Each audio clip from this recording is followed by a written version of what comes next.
अरे धारी गुणवा रोवलू हो बेटी मामी के धारी हो रोवालू। अरे धारी गुणवा रोवलू हो बेटी मामी के धारी हो रोवालू। अरे धारी गुणवा रोवलू हो बेटी चाची के धारी हो रोवालू।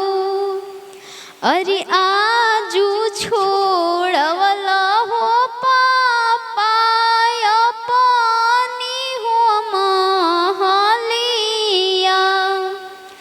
अरे आजू छोड़वला हो पापा अपनी हो महालिया। अरे किया हम रहनी हो पापा चुरानी से हो चटानी। अरे किया हम रहनी चाचा चुरानी से हो चटानी। अरे किया तुहरो आओ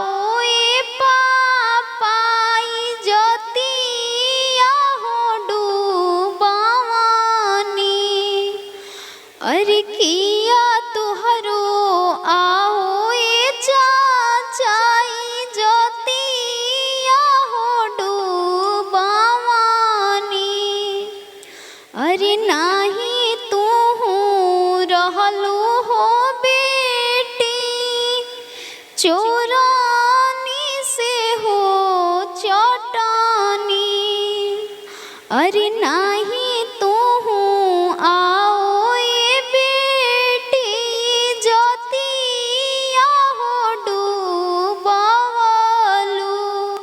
अरे दुनिया के रीत हो बेटी करीला कन्या हो दानामा।